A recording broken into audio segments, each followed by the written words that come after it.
అంటే 'రాజాసాబ్‌కి' మీరు చాలా క్రియేటివ్‌గా ఇన్వాల్వ్ అయ్యి ఉన్నారు. చాలా దగ్గరగా వర్క్ చేశారు. బట్ ఆ సినిమాకొచ్చేసరికి అసల విజువల్ కరెక్షన్ మొత్తం అంటే 2 సినిమాలు చూసినట్టు అనిపించింది. నేను ఫస్ట్ డే ప్రీమియర్స్ చూసాను. ఒక 2 డేస్ తర్వాత చూసాను. హ్మ్. 2 డిఫరెంట్ సినిమాలాగా అనిపించినియి. రెండో సినిమా నాకు రెండో ప్రొడక్ట్ చాలా బా నచ్చింది. హ్మ్. ఎందుకంటే ఆ సినిమాకి హైప్ తెచ్చింది ఆ సిగరెట్టు ఆ ఓల్డ్ గెటప్ ఏదైతే ఉందో అది. హ్మ్. అది లేకుండానే ఫస్ట్ కాపీ అసలు బయటకు రావడం అనేది అసలు మరి ఎలా అంటే ఎక్కడ తేడా కొట్టింది అసల? అంటే ఆ సినిమా గురించి నాకన్నా నేను చాలా చిన్న విభాగంలో ఎమోషనల్ కనెక్షన్ నాకు దానికి క్రియేటివ్ కనెక్షన్ కన్నా ఎమోషనల్ కనెక్షన్ ఎక్కువ ఉంది. హ్మ్. ఎందుకంటే హీరో గారితో పిఆర్‌గా చేసి మళ్ళీ ఒక పెద్ద సినిమాకి అసోసియేట్ అయ్యే అవకాశం రావటం. నా ఫ్రెండ్ మారుతి గారు దానికి డైరెక్షన్ అవ్వటం వల్ల ఎమోషనల్ కనెక్షన్ ఎక్కువ. సో, అందుకనే దాని గురించి ఇప్పుడు ఒక సినిమా ఆడిందంటే దానికి 100 రీజన్స్ ఉంటాయి. ఆడలేదంటే 100 రీజన్స్ ఉంటాయి.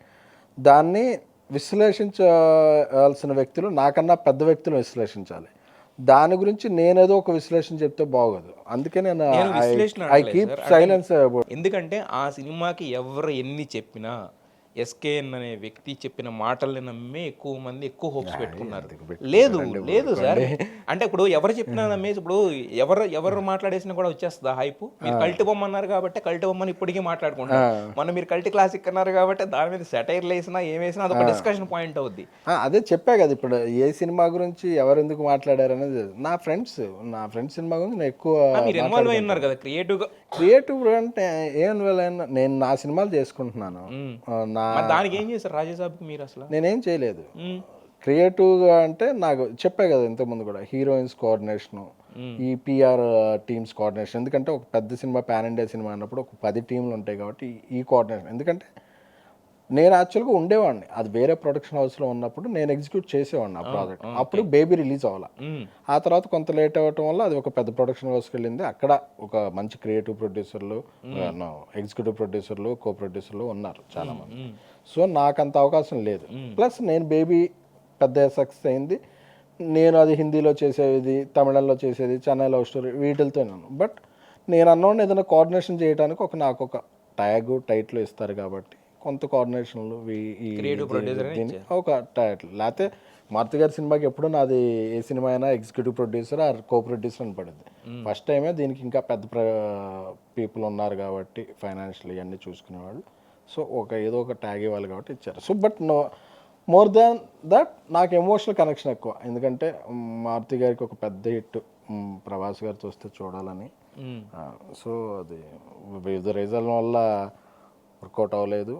సో, ఇంకా బట్ అది ఓకే. బట్ కాకపోతే ఏంటంటే, ఆ రోజు మీరు ఒక స్టేజ్ మీద అన్నారు గదా! ఈసారి నా పందెం డైనోసార్‌తో ఇవన్నీ సినిమా చూసిన తర్వాత వస్తాయా సార్ మామూలుగా? అప్పటికి ఇంకా సినిమా కాపీ అవ్వలేదు కదండి. మరి ఏ ధైర్యంతో నా అన్నారు ఆ కథ మాటలు? తెలుసు కదా! ఆ! ఆ తెలిసిన కథలో ఉన్న హైట్స్‌ని బట్టి అది ఏదో అది రాలేదంటారా బయటికి? ఏదో వచ్చినదాన్నే మరి చేశారేమో అందరూ. హ్మ్. ఈ ట్రోలింగ్‌కి బలైందేమో. హ్మ్. మీరు 2 వర్షన్‌లు చూసారా? థియేటర్‌లో వచ్చిన 2 వర్షన్‌లు చూసారా? 2 వెర్షన్‌లు చూసాను. మీకే వర్షన్ నచ్చింది బాగా? నాకు ఏ వెర్షన్ నచ్చడానికి కాదు. జనాలకి ఏది నచ్చింది, జనాలు ఏది తీసుకున్నారో అది. నా పర్సనల్‌ది ఏముంది. ఇప్పుడు లార్జ్‌లీ ఒక సినిమాని కొన్ని కోట్ల మంది చూసే సినిమాకి నాకేది నచ్చిందన్నానా జనం దేన్ని తీసుకున్నారన్నదే అహా! అదే. ఇది. బట్ నేను పర్సనల్‌గా అడుగుతున్నా సార్. నాకు మీకే 2 వెర్షన్‌లు నచ్చినాయి. ఆ వెర్షన్ పరంగా ఆ వెర్షన్ బాగుంది. ఈ వెర్షన్ పరంగా ఈ వెర్షన్ బాగుంది. హ్మ్.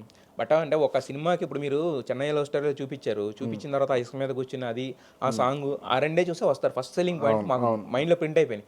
అది ఎళ్ళిన తర్వాత ఆ 2 లేవనుకోండి సర్ప్రైజ్ అవుతాం కదా! అవును. బేసిక్‌గా.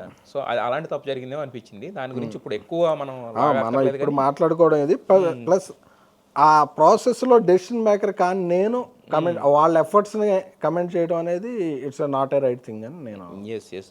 మరి నెక్స్ట్ కమింగ్ బ్యాక్ స్ట్రాంగ్‌లీయా మారుతి గారు? ఆల్రెడీ కథ వస్తది. రాసుకున్నారు. ఇప్పుడు ఆల్రెడీ సార్ ఇప్పుడు క పడ్డ ఒక కెరటం పడ్డదంటే అది లెగవాలి. సో, అలాగే he is also a talented person. ఆయన కమ్‌బ్యాక్ షూర్‌గా ఇస్తారు. ప్రభాస్ గారి నెక్స్ట్ సినిమా అదిరిపోద్ది. పీపుల్స్ మీడియాలో నెక్స్ట్ వచ్చే సినిమాలన్నీ అంటే ఒక సినిమా నుంచి అందరూ కొన్ని నేర్చుకుంటారు. కొన్ని ఇదవుతాయి. ఒక్కోసారి అన్‌ఫార్చునేట్ సిట్యుయేషన్ వల్ల ఒక సినిమా సరిగ్గా ఆడకపోవచ్చు. అది ఆ ప్రయాణాన్ని ఆపదు. సో, ఇంకోసారి ఆళ్ళు మళ్ళీ చేస్తున్నప్పుడు అవేమీ జరగకుండా ఇంకా స్ట్రాంగ్ కమ్‌బ్యాక్ ఇస్తారు. ఆ నమ్మకం అయితే నాకుంది.